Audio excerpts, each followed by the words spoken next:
Bonjour et bienvenue dans Arch Urbain, l'émission qui vous parle d'architecture et d'urbanisme à Bruxelles. Je suis en compagnie de Patrick Vonck, architecte du casino qu'on appelle Viage. Bonjour Patrick. Bonjour.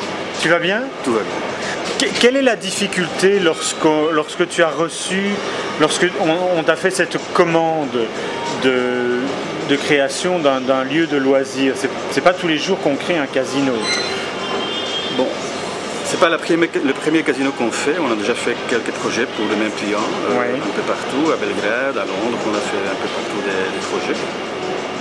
Et on a entre autres aussi fait le casino provisoire à la salle de la Madeleine. Oui, d'accord.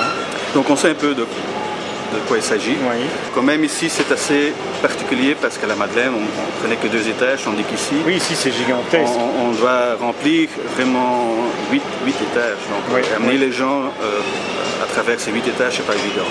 Donc c'est pour ça qu'on a d'abord, où on est pour l'instant, disons le niveau numéro 2, le niveau 2 où on a l'entrée du casino, proprement le casino. Oui. On a essayé de jouer avec différents vides, différentes perspectives pour justement éviter que les gens doivent rester ou qu'ils restent collés à un niveau. Donc le but c'est justement de faire que les gens bougent à travers tout le bâtiment. C'est ça. Et ça c'est quand même assez... Mais c'est aussi un challenge parce que c'est gigantissime par rapport à l'ancien casino à la salle de la Madeleine. Oui, tout à fait. Il y a combien d'étages de jeu ici? On a 3 étages de jeu. Oui. On a le double de surface, donc oui. On est à 14 000 m² ici, donc c'est le double de la Madeleine. Bien sûr on a encore un théâtre, encore des restaurants en haut et tout ça qu'on n'avait pas avant à la Madeleine. Il y a un petit bar juste devant nous. J'aimerais bien qu'on aille voir quelque chose, si tu veux bien, on va se déplacer pendant ce temps-là parce qu'il y a une chose qui m'inquiète. Lorsque je suis venu jouer ici au casino, on m'a toujours dit, dans un casino, il n'y a pas d'horloge, il n'y a pas de fenêtre, parce que l'individu doit avoir l'impression de ne pas voir le temps qui passe. Or, et là, tu vas m'expliquer, pourquoi est-ce qu'il y a cette fenêtre? C'est vrai qu'avant, mon client m'a toujours insisté de ne jamais avoir de lumière du jour, mais il faut savoir que j'ai visité, à mon avis, tous les casinos en Europe ici. Oui. Il y a pas mal de casinos qui commencent aussi à avoir lumière du jour. Pas, disons, à l'extrême, mais quand même quelques endroits où on sent un peu la lumière du jour. Pour moi, ça ne me dérange pas. Honnêtement, les gens, le bâtiment est tellement vaste et c'est juste une petite partie où on voit qu'il c'est jour et nuit. Mais c'était très intéressant parce que quand on est dans la galerie en SPAC, on voit la différence entre d'un côté les appartements et l'hôtel où on a des fenêtres et de l'autre côté on a ces œuvres. Jeu de miroir. Ce jeu de miroir et ces œuvres qui cachent en fait un mur aveugle, qui décorent un mur aveugle parce que justement pour le casino on ne pouvait pas mettre de fenêtre de ce côté-là. Ça c'était question, disons, la loi interdit d'avoir une vue de l'extérieur vers l'intérieur. D'accord. Justement pour ne pas influencer les gens, pour aller jouer. Donc ça c'est la loi, donc on ne peut jamais avoir une vue directe dans un endroit de jeu.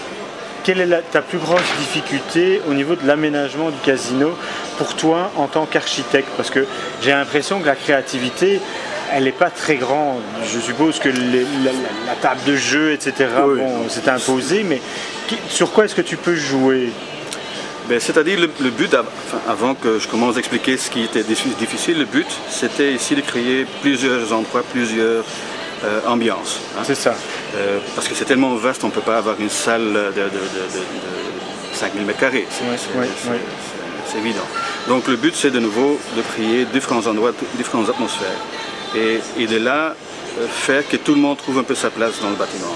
Donc certains vont aimer un endroit dense avec cette couleur typique rouge, les autres vont aimer plutôt un endroit plus calme ou plus moderne, etc.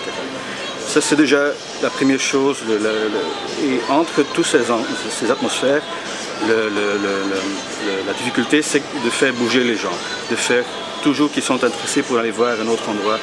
Et vous allez voir, dans ce casino, on n'a jamais un cul-de-sac. Ouais. On a toujours des doubles circulations, des triples circulations, justement pour que les gens continuent à circuler dans le bâtiment. Donc ils ne peuvent jamais s'ennuyer. Ça c'est un peu. D'ailleurs c'est dans le nom de l'ensemble aussi. Viager, le sous-titre c'est Enjoy et ça c'est vraiment, disons, le plus important. On ne peut pas s'ennuyer. Ça c'est vraiment exclu. Alors, donc ce n'est pas simplement un casino, c'est un centre de loisirs. Donc je te propose qu'on quitte le casino et qu'on aille voir un deuxième lieu qui est la salle de spectacle. Ok. D'accord. Alors effectivement, Patrick, tu parlais de zone. On a quitté le côté rouge qu'on avait précédemment et nous sommes ici dans un côté plutôt crème. Et c'est marrant parce que donc c'est des populations différentes qui vont d'un endroit à l'autre. C'est un peu le but aussi. Hein. Donc, comme on venait de dire, là, chacun doit trouver un peu son endroit dans le bâtiment. C'est ça. Si certains trouvent cette ambiance chaude et un peu dense, certains gens, ils adorent ça, des autres préfèrent rester dans un endroit plus calme, un peu plus sophistiqué, etc. Donc en fait, on a plus une population internationale du côté rouge, un peu plus chic ici, mais on a un endroit plus jeune ou un endroit VIP et chaque fois les populations... En ce qui concerne les zones de jeu, on a donc quatre zones. Le classique, disons, ici plutôt le sophistiqué, en haut, plutôt bling-bling, chic, VIP. Il y en a encore une partie plus jeune, le côté plutôt slot. C'est ça. Alors, le point important, je dirais, dans le divertissement, c'est la salle où nous sommes ici, où il y a des spectacles réguliers sur la grande scène. C'est une salle de combien de personnes ici? On a fait une salle de 1000 personnes. 1000 personnes, mais qui assis, ouais. Mais qui est totalement modulable parce que si on regarde, bingo, il n'y a absolument aucun fauteuil, donc en fait cette salle est entièrement modulable. Comment est-ce que ça se passe? Donc le but c'était qu'on devait avoir la possibilité de changer le style de salle chaque jour. Donc, et ce qu'on fait d'ailleurs. Donc on a conçu un système assez particulier avec de simples boîtes, enfin simple, c'est pas aussi simple que ça, mais ça paraît simple, une sorte de puzzle de boîtes. Donc tout ça peut s'en aller et remplir le creux qui est juste là alors, c'est ça. Tout à fait. Ou bien la moitié avec ces boîtes ici, on peut les déplacer. Là, ceux qui sont là, on les déplace et on fait des gradins. Voilà. C'est incroyable. Oui.